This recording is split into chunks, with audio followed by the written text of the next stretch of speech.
안녕하세요. 좋은 삶, 좋은 책, 꼬꼬독의 김민식입니다. 노인들 가운데에는 우울증을 앓는 분들이 많습니다. 우울증은 치매의 고위험 요소 중 하나입니다. 우울증이 생기면요, 외부 활동을 기피해서 집안에서 칩거하다 근감소증이 오고요, 몸이 아프고 활동이 불편해지니까 사람을 만나는 걸 더욱 피하게 됩니다. 타인과의 소통이 줄어들면서 결국 뇌의 인지 기능까지 줄어듭니다. 정신 건강과 육체의 건강은 밀접하게 이어져 있습니다. 마음이 힘들 때는 그 힘든 마음을 돌볼 수 있어야 노후의 건강을 지킬 수 있습니다. 어떻게 다친 마음을 치유할 것인가? 정신분석가의 책을 통해서 알아볼까 합니다. 마음의 문법, 이승욱 돌베개. 사람은 언제 우울할까요? 이승욱 선생님은 이렇게 말하십니다.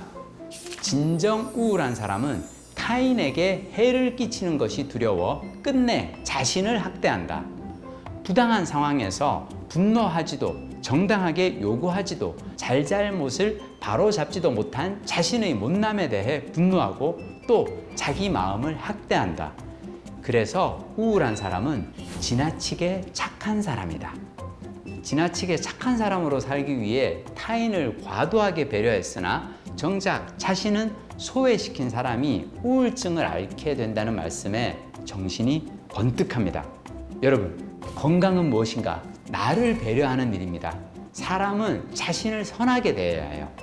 우울할 때는 자신을 더 존중해야 하고요, 그 존중의 방식에는 입을 열어 말하는 것도 포함됩니다. 자신이 느끼는 불편함을 솔직하게 말해야 합니다. 싸워야 할 때 싸우는 것이 나 자신에 대한 존중입니다. 몇 년 전 갑자기 회사에서 계획에 없던 명퇴를 하고 하던 일이 다 끊기고 한참 우울했던 적이 있습니다. 문득 제가 쓸모없는 사람이 된 것 같아 우울하더라고요. 아마 노인의 우울도 비슷한 이유에서 오지 않을까요?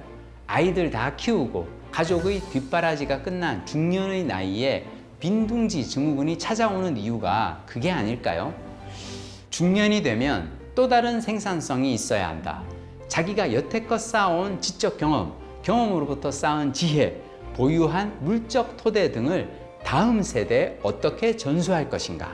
그 행위를 하지 않으면 중년의 삶은 아주 중요한 과제를 하지 않고 넘어가는 것이다. 저자는 다음 세대를 위해 기여하는 자세가 자신과의 연대라고 말합니다. 내가 가진 유무형의 자산을 후대에게 잘 물려줌으로써 스스로 가치 있는 존재가 되자. 참 멋진 가르침 아닙니까? 제가요, 평소에 중학교 진로 특강을 자주 다닙니다. 가면 멘붕이 옵니다. 중학교 아이들이요, 중1, 중2 이런 친구들이요, 제가 수업하면요, 애들 막 뒤에 친구랑 막 떠듭니다. 제가 막 떠든 애들 주의를 줍니다. 그래도 이렇게 수업 시간에 그렇게 떠드는 건 아닌 것 같아. 조용해집니다. 요즘 애들 말 잘 들어요. 조용해져요. 다들 책상에 엎드려 잠을 잡니다. 유무형의 자산을 다음 세대에게 물려주기는 개뿔.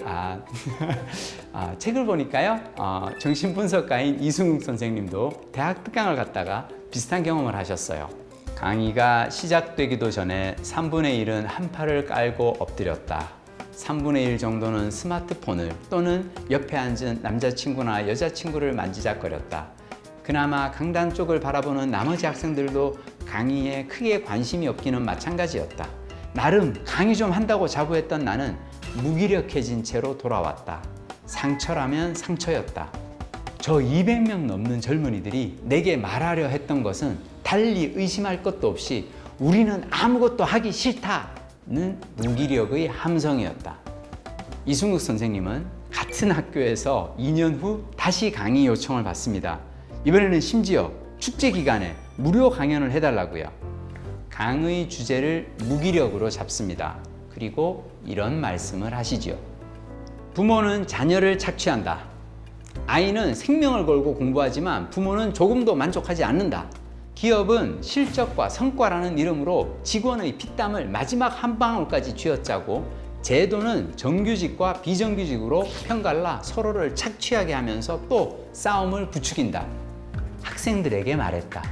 지난 12년간 여러분은 부모의 욕망을 위해 학교의 실적을 위해 교육제도의 실험 대상으로 자신의 에너지를 써왔다.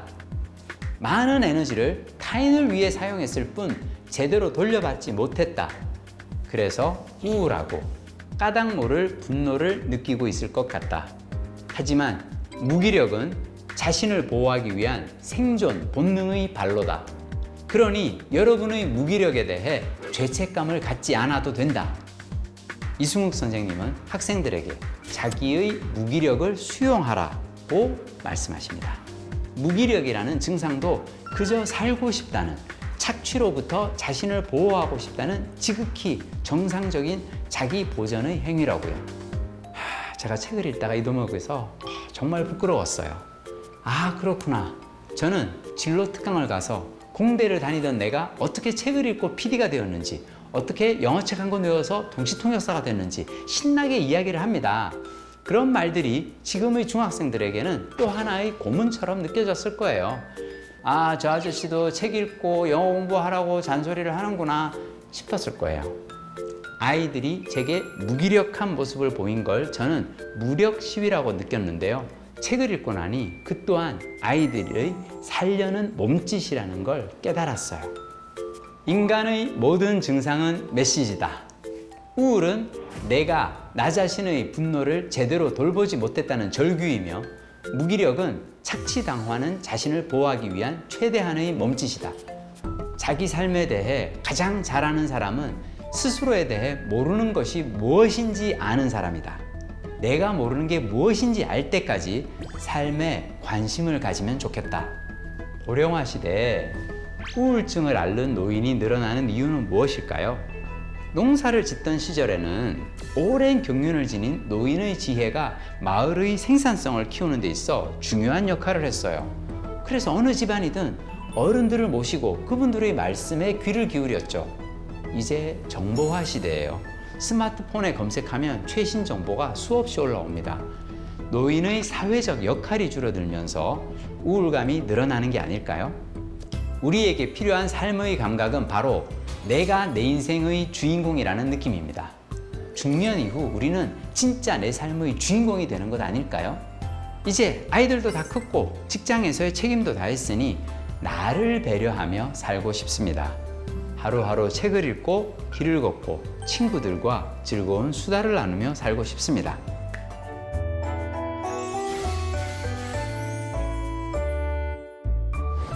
안녕하세요. 좋은 책, 좋은 삶, 꼬꼬독의 김민식입니다. 서울대 심리학과를 졸업하고 자살 예방에 기여하는 정신과 의사가 되고 싶어 서울대 의학대학원에 진학하신 분이 있어요. 하버드에서 석사를 마치고 예일대 의과대 정신의학과 교수님으로 재직 중인 나종호 선생님. 뉴욕에서 정신과 레지던트로 일하며 만난 환자들의 이야기를 책으로 내셨어요. 뉴욕 정신과 의사의 사람 도서관, 나종호 지음 아몬드. 한날 한시 같은 곳에서 태어난 두 사람이 있어요. 한 사람은 중증 조현병을 앓는 노숙자예요.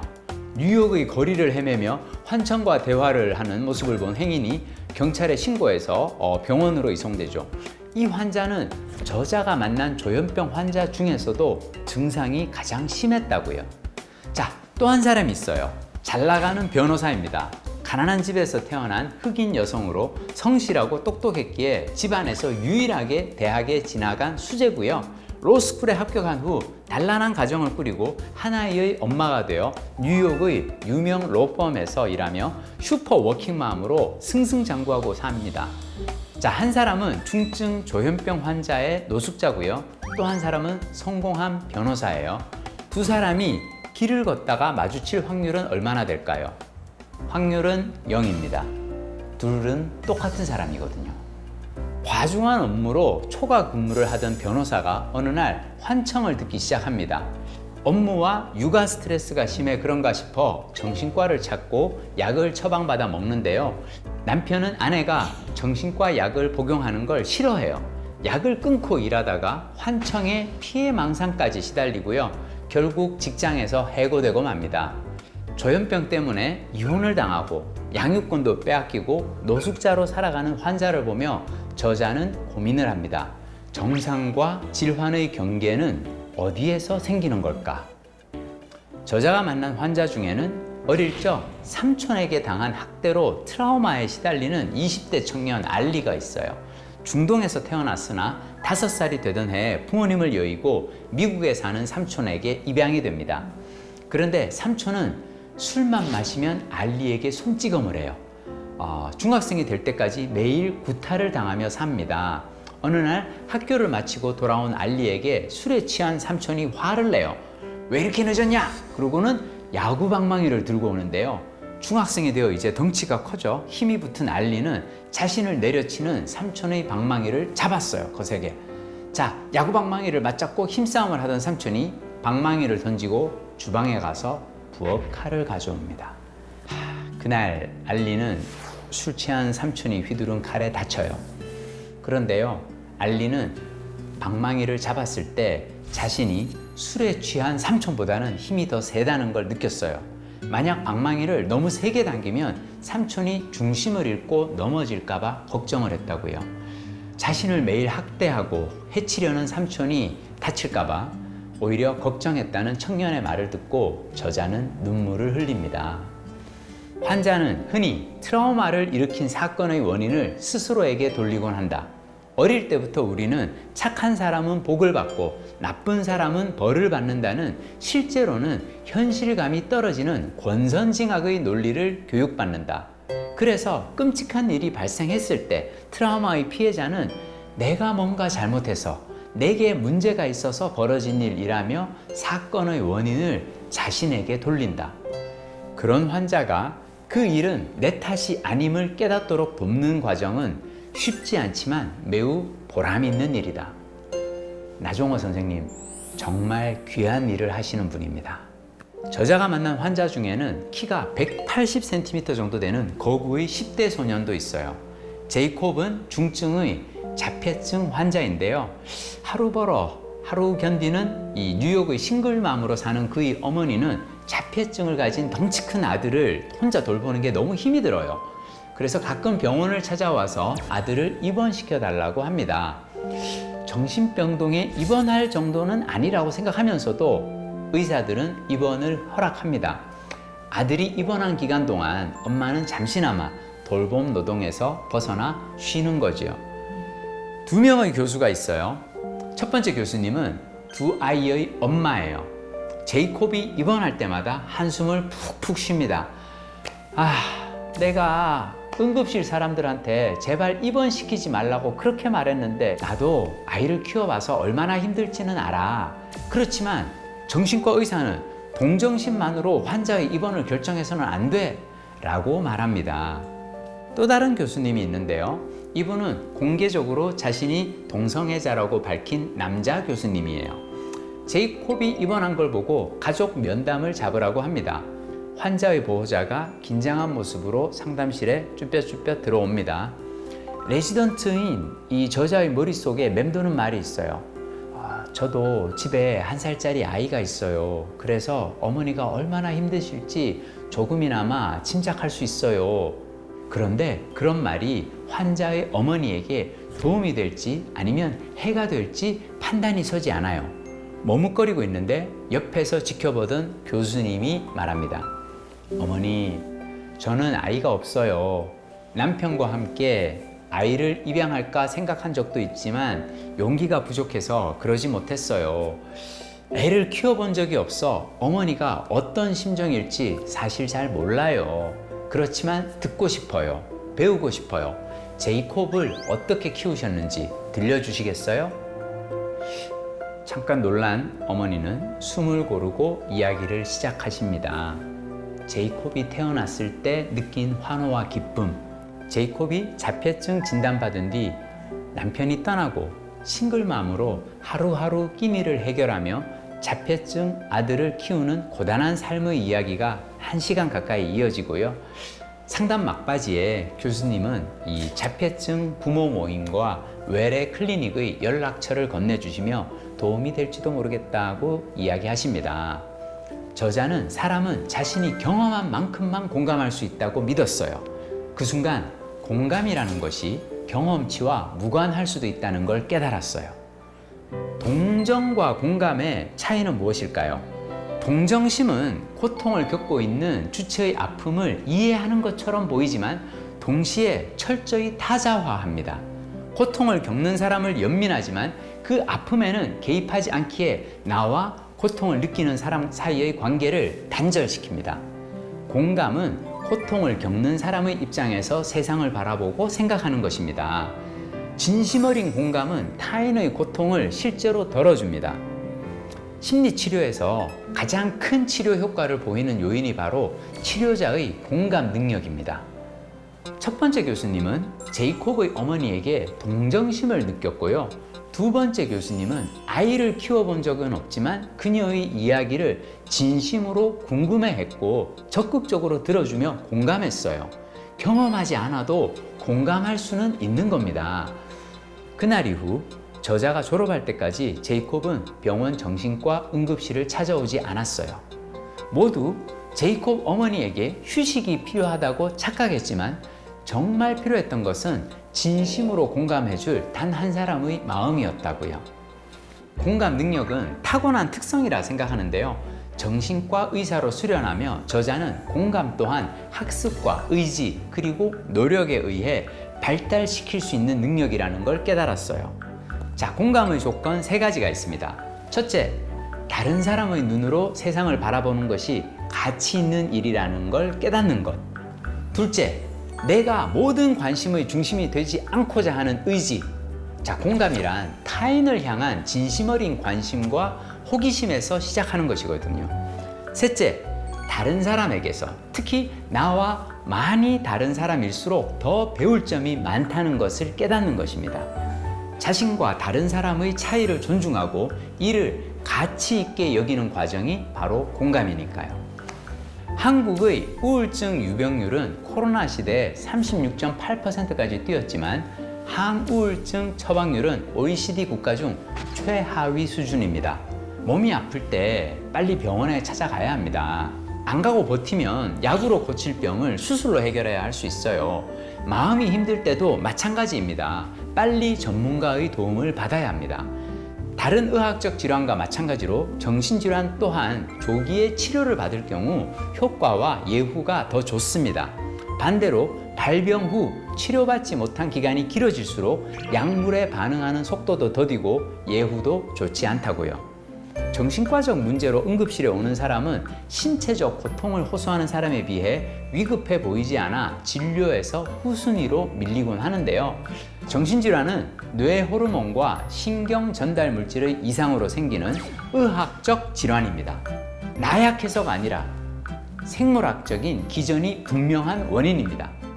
정신과 환자에 대한 낙인과 편견을 없애고 병원에 대한 심리적 문턱을 낮추는 일이 중요합니다. 힘들어서 정신과를 찾는 사람에게 저자는 오늘도 인사를 드립니다. 용기 내줘서 고맙습니다. 그 용기가 환자를 살리고요, 가족들에게 희망이 됩니다. 마음이 아플 때 전문가의 도움을 받는 일이 더 쉬워지기를 소망합니다. 그것이 나를 살리고 가족을 살리는 길이니까요.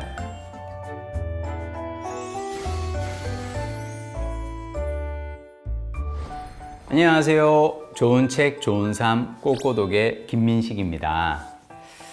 저는 책 읽는 걸 정말 좋아합니다. 그래서 오죽하면 제가 이 챗GPT라고 하는 그 대화형 인공지능 프로그램에게 물어봤어요. 책을 많이 읽는 비결은 무엇인가 하고, 그랬더니 그 답을 이렇게 내놓는데 깜짝 놀랐어요. 한 달에 몇 권 목표량을 세워라. 읽고 싶은 책 목록을 우선 만들어라. 책 읽을 시간을 따로 확보해라. 제가 생각했던 거 이상으로 좋은 대답을 내놓더라고요. 고민이 생겼어요. 챗GPT의 시대에 이 작가와 강사라는 나의 직업은 살아남을 수 있을까? 고민이 생길 때 저는 책을 찾아 읽습니다. 고민이 고민입니다. 하지현 지음 마티스 블루. 방송사에서 일할 때 이 각 분야의 전문가들을 모셔서 특강을 청해 듣는데요. 서울대 의대를 졸업하고 건국대 의대 교수님으로 일하시는 이 정신과 전문의인 하지연 선생님 이 특강을 듣고 제가 느꼈어요. 와, 이분 배울 점이 진짜 많은 분이구나. 저 그런 분 만나면 그분이 쓰신 책을 꼬리에 꼬리를 물고 찾아서 읽습니다. 하지연 선생님의 책을 읽다 보면 정신적으로 건강한 삶, 나아가 행복한 삶을 위한 소중한 가르침을 얻을 수 있어요. 자, 고민을 하는 이유가 뭘까요? 좋은 결정을 내리기 위해서죠. 결정을 내리는 이유는 실행을 잘하기 위해서고요. 즉, 고민, 결정, 실행의 순서로 이어지는데요. 문제는 고민의 시간이 너무 길어지는 겁니다. 중요한 문제일수록 고민을 오래 해야 한다고 생각하지만 그건 착각이에요. 고민하느라 에너지를 다 쓰고 지쳐버려서 정작 결정이나 실행에 힘을 쏟지 못하게 되거든요. 고민을 줄이고요. 결정하고 실행에 들어가는 노력을 늘려야 합니다. 고민을 줄이기 위해서는 좋은 습관을 만드는 노력이 중요합니다. 책 읽는 습관, 운동하는 습관, 길을 걷는 습관, 좋은 습관이 많아질수록 뇌는 편해집니다. 책을 읽을까 말까, 아침에 운동을 나갈까 말까, 고민할 필요가 없이 바로 실행하게 되거든요. 뇌가 아주 적은 에너지로도 움직일 수 있습니다. 습관적 행동에는 자극이 영향을 줍니다. 자극에 대해 같은 방식으로 반응하는 것이 바로 습관입니다. 한번 길이 나면 되돌리기가 무척 어렵습니다. 나쁜 습관이 들면 깨기가 쉽지 않듯이 좋은 습관이 생기면 망설이지 않고 바로 하게 됩니다. 일찍 일어나기, 조깅하기, 소식하기 등 몸에 익으면 저절로 하게 되고 못하게 되면 오히려 불편하기까지 합니다. 고민하는 대신에 작은 습관을 실천해 봅니다. 매일 꾸준히 무언가 실행했다는 사실이 우리에게 뿌듯함과 긍지라는 보상을 안겨주니까요. 우리 뇌는 고통과 불편을 한 가지로 묶어서 인식합니다. 둘 다 피할 대상이고 없으면 더 좋다고 느끼지요. 자, 문제는 이런 식으로 인식하면 우리 앞에 놓인 아주 많은 것들이 다 여기에 해당한다는 거죠. 고통은 위험을 알리는 신호이고 생존을 위해 불가피한 신호입니다. 불편함은 견뎌내면 될 일이고 불편이 지속한다고 해서 위험해지거나 생존에 위협을 줄 일은 벌어지지 않습니다. 고민거리가 생기면 먼저 물어봐요. 이건 고통인가 불편인가? 자, 불편은 견뎌내도 될 문제니 당장 해결할 필요가 없어요. 그걸 고민거리에서 빼고 고통을 주는 일만 남깁니다. 자, 몇 개 안 남지요? 이제 집중하기가 쉬워집니다. 인간은 본능적으로 낯선 것을 불편하다고 여깁니다. 새로운 환경의 가치관이 기존의 가치관과 부딪히거든요. 자, 낯선 상황을 위험 신호, 고통의 영역으로 인식하기에 앞서 일단 불편과 고통으로 나누어서 구분해 봅니다. 자, 정신과 전문의인 하지연 선생님은 적응에 걸리는 시간을 3개월로 잡습니다. 새로운 회사로 이직하거나 새로운 동호회에 나갔는데 석 달이 지나도 낯설고 불편한 느낌이 지속된다면 아마 조직에 문제가 있거나 나와 안 맞는 집단일 수 있어요. 자, 중요한 건 적어도 3개월 이내라면 낯설고 불편한 느낌은 자연스러운 현상이라 여기고 너무 고민하지 말라는 거죠. 자, 고민 중에는 인간관계에 대한 고민이 많죠. 자, 3가지만 생각해 봅시다. 첫째, 이 세상에서 나와 관계를 맺는 10명이 있다면 내가 무슨 짓을 해도 나를 싫어하는 한 명은 존재할 수밖에 없다. 이걸 인정해야 합니다. 둘째, 누군가 아무리 나를 싫어해도 설마 지가 날 죽이게 하겠어? 라고 생각하는 겁니다. 그리고 그냥 최소한의 관계만 유지하며 사는 겁니다. 셋째, 아무 이유 없이 나를 미워하는 사람이 있다면 아휴, 내가 부러워서 그러나 보다 라고 생각하는 겁니다.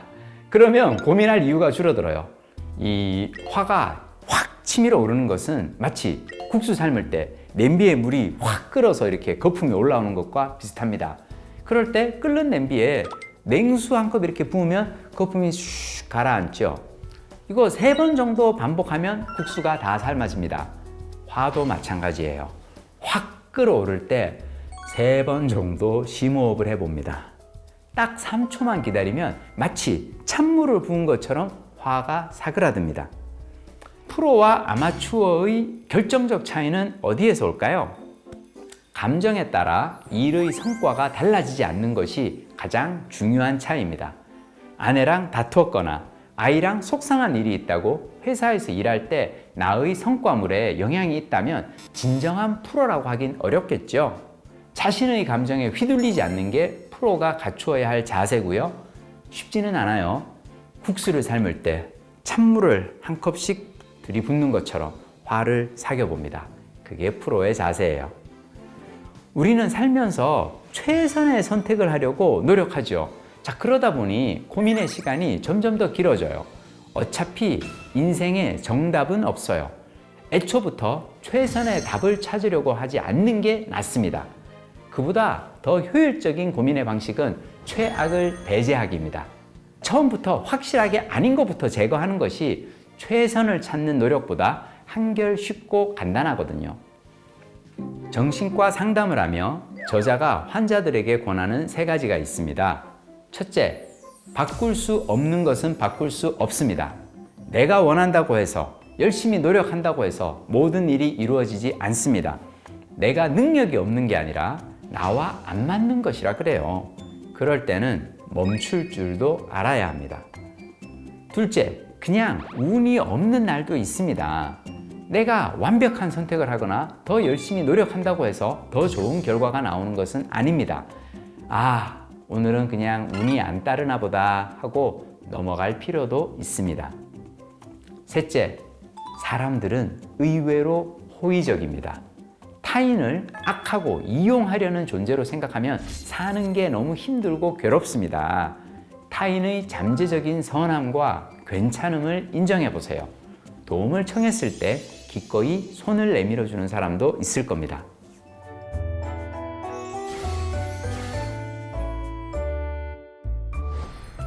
안녕하세요. 좋은 책, 좋은 삶, 꼬꼬독의 김민식입니다. 좋은 삶이란 과연 어떤 삶일까요? 살면서 한 번도 실패를 겪지 않는 삶? 안타깝게도 그런 삶은 없습니다. 아무리 노력해도 우리의 의지와 관계없이 고난과 시련은 끊임없이 닥쳐오거든요. 좋은 삶은 한 번도 넘어지지 않는 삶이 아니라 시련을 만나 넘어져도 다시 일어나는 삶이 아닐까요? 자, 실패를 딛고 일어나는 힘을 회복 탄력성이라고 하는데요. 흔히 쓰는 말이지만 정작 그 말의 정확한 의미를 모르고 쓸 때가 많습니다. 오늘은 이 말을 국내에 처음으로 소개한 김주환 교수님의 책을 소개합니다. 회복 탄력성, 시련을 행운으로 바꾸는 마음 근력의 힘, 김주환 위즈덤 하우스. 저자는 언론홍보대학원에서 교수로 일하는데요. 건강한 인간관계를 맺고 유지할 수 있는 능력의 기본은 바로 소통 능력이라고 말합니다. 소통 능력은 마음 근력의 기초입니다. 소통 능력을 향상시켜야 강한 회복 탄력성을 지닐 수 있고, 소통 능력을 향상시키기 위해서는 긍정적 정서가 필요하다는 것이 이 책의 핵심입니다. 진정한 행복감은 나 자신과 다른 사람들에 대해서 긍정적 정보를 처리할 때 얻어집니다. 나에 대한 긍정적 정보 처리의 대표적인 것이 자기 용서, 자기 수용, 자기 존중입니다.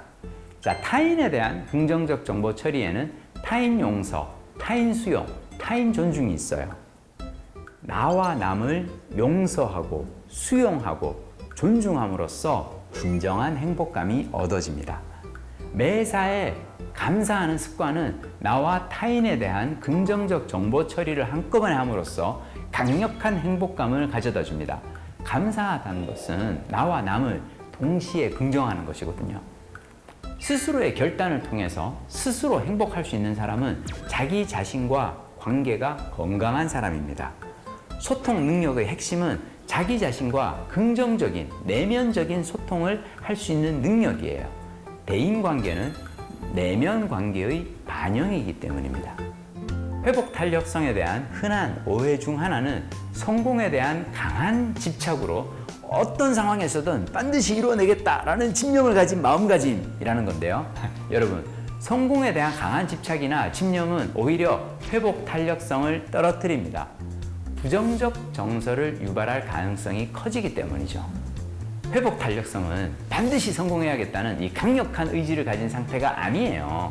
오히려 실패에 대해 두려움을 느끼지 않는 상태입니다. 깊은 성찰을 통해 뚜렷한 목적의식과 방향성을 지니되 그 목적 달성 여부에 얽매이거나 전전긍긍하지 않는 삶의 태도가 회복 탄력성을 키워줍니다. 현대사회는 어려서는 부모의 인정, 커서는 사회적 인정에 중독되도록 사람들을 세뇌시킵니다. 그 결과 우리는 끊임없이 타인의 인정을 추구하느라 자신의 진정한 삶을 살지 못해요.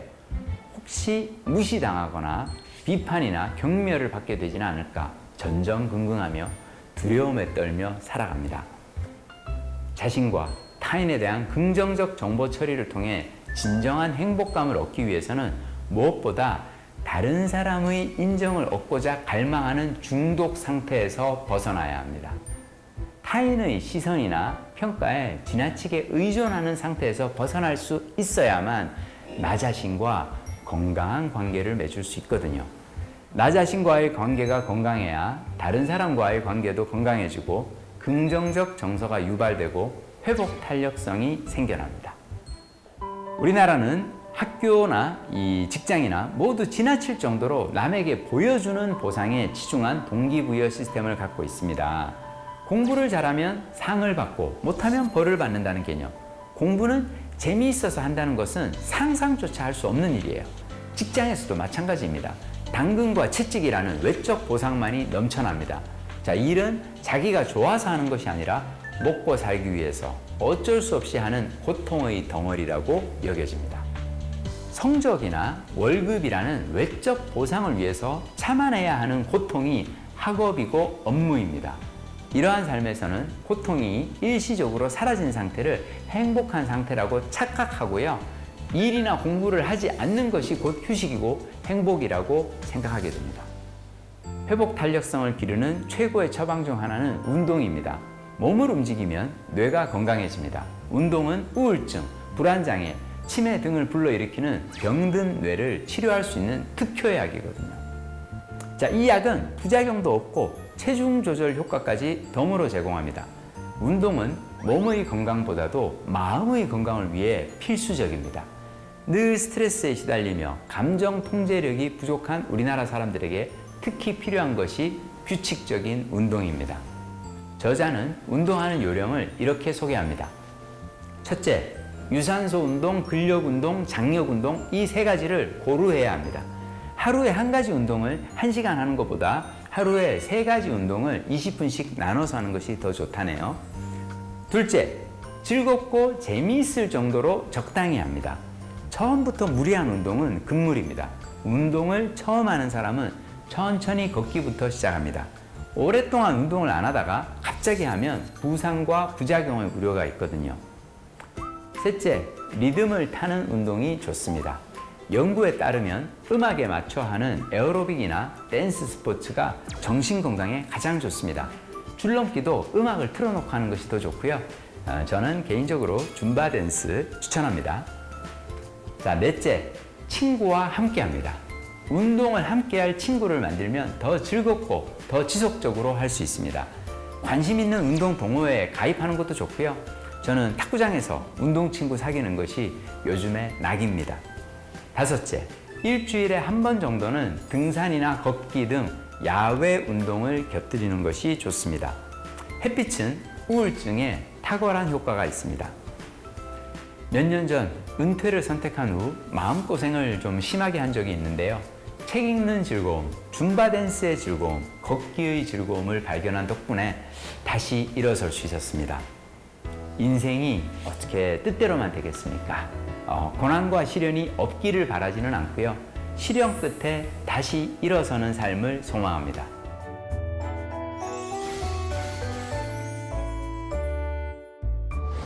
안녕하세요. 좋은 책, 좋은 삶, 꼬꼬독의 김민식입니다. 혼자 있을 때 잘 지내는 사람의 특징은 무엇일까요? 아마 자신을 사랑한다는 것 아닐까요? 세상에 의한 평가보다 자신에 대한 평가가 후하다는 것. 나의 가치를 높이 평가하는 사람은 사람이 잘나서라기보다는 그 기준이 너무 높지 않기 때문일 수도 있어요. 오늘은 책을 통해 나를 아끼고 사랑하는 법을 배워볼까 합니다. 내 안의 깊은 눈, 신은경, 아논북스. 저자는 잡지사 기자로 일하며 각계에서 성공한 사람들을 만나 인터뷰를 했어요. 오랫동안 자신의 분야에서 꾸준히 활동하며 삶을 잘 지켜내는 사람들을 보면서 같은 상황 속에서 누군가는 힘을 내서 일어서는데 왜 어떤 누군가는 영혼의 어둠 속에서 헤매는 것일까? 삶의 축을 이끄는 그들의 내적 동기가 궁금해졌습니다. 저자는 그 밑바탕에는 자기 연결감이 존재한다는 것을 알게 되었습니다. 힘들고 외롭고 어려운 순간은 누구에게나 찾아옵니다. 자, 이때 필요한 건 나 자신과의 좋은 관계이지요. 세상에 태어나 죽을 때까지 내 삶의 유일한 목격자인 나 자신, 그 중심에서 숨 쉬고 있는 내 안의 깊은 눈과 친밀하게 지낼 때 우리는 다시 일어설 수 있습니다. 마음이 힘들 때 던져보면 좋을 질문이 셋 있습니다. 첫째, 모든 사람에게 사랑과 인정을 받아야 하는가? 물론 사람은 누구나 사랑받고 인정받고 싶어 합니다. 하지만 모든 사람에게 사랑받는다 라는 생각을 전제로 하면 사는 게 힘들어집니다. 어느 그룹에 가든 그렇지 않나요? 잘해준 것도 없는데 나를 좋아해주는 사람이 있는가 하면 내가 딱히 잘못한 것도 없는데 이유 없이 나를 싫어하는 사람도 있거든요. 나를 좋아하지 않는 사람이 있는 건 자연스러운 일이지. 나도 세상 모든 사람을 좋아하는 건 아니니까 하고 역지사지의 마음을 갖는 게 좋습니다. 둘째, 모든 측면에서 유능한 사람이 될 수 있는가? 저자가 유명한 마에스트로를 인터뷰하면서 그가 양말도 짝 맞춰 신지 못해서 이 아내에게 잔소리를 듣는다는 이야기를 들어요. 사람의 에너지는 한정되어 있는데 어떤 한 분야에서 뛰어난 성취를 보이려면 얼마나 많은 시간과 노력을 쏟아부었겠어요.